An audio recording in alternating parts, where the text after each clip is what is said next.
I never expected that my wedding day would turn into a nightmare, but that's exactly what happened when they insulted my father. It all started when I looked over at the guest table and saw the smirk on my cousin's face.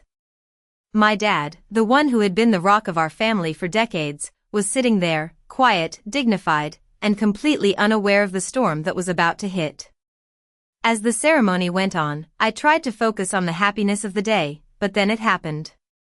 During the toast, one of my uncles made a joke at my father's expense, and the laughter that followed was more hurtful than I could have ever imagined.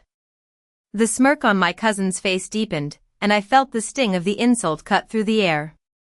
That was the moment I knew I couldn't stay silent. I stood up, my heart pounding in my chest. "This is my father," I said, my voice trembling with emotion. "And if anyone thinks they can disrespect him, they have another thing coming." It wasn't just a wedding anymore. It was a declaration.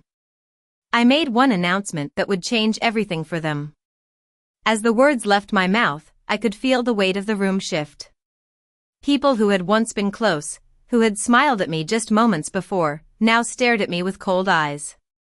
My heart raced, but I stood firm, refusing to back down. The laughter died down slowly, replaced by an uncomfortable silence. I looked over at my father, who was still sitting there, oblivious to the tension swirling around him. I could see his confusion, but I didn't care. They had crossed a line, and I wasn't about to let them get away with it. The truth was, I had always protected my family. I had spent years keeping the peace, smoothing over their mistakes, and making excuses for their behavior. But this was different. This time, it wasn't just about me. It was about my father, and I wasn't going to let anyone treat him like that. I looked directly at my cousin, the one who had started it all, and said, "You may think you've won today, but you haven't. I'll make sure you regret this." The room grew even colder, but I didn't flinch. I knew that what came next would be the beginning of something none of them would ever forget. The days that followed were filled with a tense silence, but I could feel the storm brewing beneath the surface. My family avoided eye contact, speaking in hushed tones, and the guilt that was once buried deep inside them began to creep to the surface. Every time I saw my cousin or anyone from the wedding party, I saw a flicker of unease in their eyes. They weren't used to this side of me, the side that wasn't willing to tolerate their disrespect anymore. But it wasn't enough to just stand up in the moment. I had to make them truly understand what they had done. I went to work on my plan, piece by piece. I knew what had to be done, and I wasn't going to back down. I began gathering all the evidence of their behavior, everything that proved their betrayal of my family, the words they had said behind closed doors, and the way they'd manipulated the situation to make my father look weak and unworthy. It was time for the truth to come out, and I was going to be the one to expose it. I wasn't going to let them hide behind their lies anymore. This was my family, and I would protect it, no matter what. It took a few days for the right moment to present itself, but when it did, I was ready. I gathered everyone for a family meeting, a moment where the truth would finally come to light. My heart pounded as I stood at the head of the table, my family looking at me with nervous glances. They all knew something was coming, but they had no idea just how much they had underestimated me. I placed the envelope on the table and watched as their faces shifted, the discomfort palpable in the air. "This," I said, my voice steady, "is the evidence of everything you've done." I started pulling out the documents, one by one, showing them everything, messages, receipts, and the quiet whispers they had made behind my back. The room was silent, save for the rustling of paper.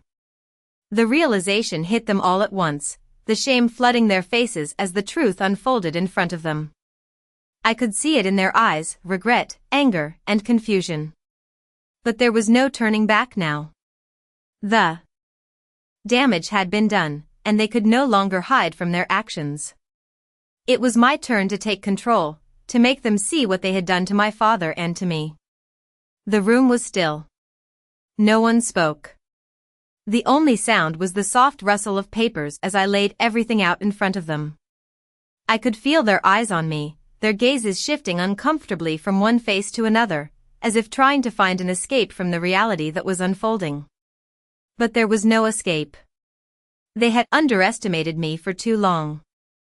As the last document slid across the table, I met my cousin's eyes. Her usual smug expression was gone, replaced by a flicker of panic. I could see the cracks forming in the walls they had built around their lies. "Do you understand now?" I asked, my voice calm but firm. "This is what you've done. These are the consequences of your actions." I watched as my uncle shifted uncomfortably in his chair, his face red with embarrassment. For the first time, I saw a glimpse of guilt. It wasn't much, but it was enough. My family had been so used to pretending, so used to manipulating and covering up their mistakes. But now, it was all out in the open. There was no denying it. No twisting the truth. And as the silence dragged on, I realized something. This moment, this unveiling of their hypocrisy, was the first step in taking my life back. The tension in the room was suffocating, but I refused to let them off the hook. As I watched their faces twist in discomfort, a strange sense of satisfaction filled me. For the first time in my life, I felt like I was no longer the one being overlooked, no longer the one whose feelings were trampled on. I had always kept the peace, always swept things under the rug for the sake of family harmony. But now, I was making sure that everyone knew the truth. My cousin, who had been the one to start the whole mess, shifted uneasily in her seat. She was the first to break the silence. "Emily, I didn't mean for it to go this far," she stammered. The guilt was written all over her face, and for a moment, I thought she might actually feel sorry.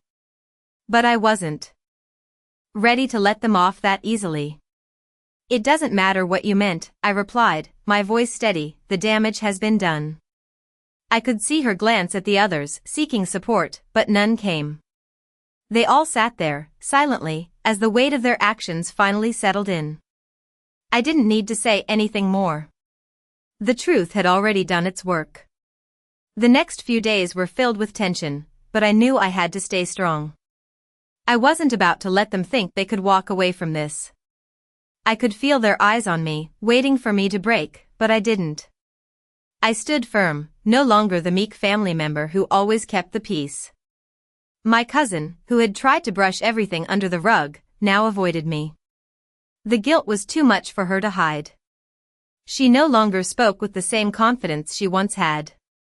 Her usual arrogance had evaporated. My uncle, who had always been the one to smooth things over, was now strangely silent. I could see the discomfort in his eyes as he glanced at me. It was clear that the power had shifted. I had taken control of my own story, and I wasn't going to let them dictate how things went anymore. My father, the one who had always been there for me, sat quietly in his chair. I could tell he was proud, even though he said nothing. This was the moment I had been waiting for, no more silence, no more letting them trample over me. The truth had set me free, and I was ready to move forward, no matter what. As the days passed, I could feel the shift in the air. Things were never going to be the same again. My family, who had once seemed so united, now felt like strangers. The unease between us was palpable, and I noticed how they tiptoed around me. But I wasn't interested in their guilt or regret. I had already made my peace. I had finally stood up for myself, for my father, and for the truth. They could never take that away from me. What struck me the most was how, for the first time, I didn't feel the need to keep the peace. I didn't feel the weight of their expectations or the pressure to pretend everything was fine. I had drawn a line in the sand, and this time, I wasn't crossing it. My father, though quiet and reserved as always, had been my silent strength throughout all of this. I could feel his pride in the way he looked at me, even though no words were spoken. That moment, when I took control of the narrative, was my turning point. It was a reminder that no matter what happened, I had the power to shape my own story. The weeks following that day felt strangely liberating. The tension with my family remained, but I had found a sense of peace that I never thought I would. I no longer sought their approval, and the weight of their judgments didn't have the same power over me. My father and I, we spent more time together than we had in years. There was a quiet understanding between us now, a bond strengthened by the truth that had been long buried. It wasn't perfect, but it was real. As for the rest of the family, things had changed. The atmosphere at family gatherings was different, with people walking on eggshells around me. I saw how my cousin, once so confident, now avoided me altogether. The others kept their distance, unsure of what to say or how to act. I didn't care anymore. They had made their choices, and now it was my turn to make mine. The control I had taken back felt like a victory, but it was more than that, it was the beginning of something new. I wasn't the same person I was before. I had learned that sometimes, standing up for yourself meant losing people you thought you'd never lose. But it also meant gaining something much more important, your own peace of mind.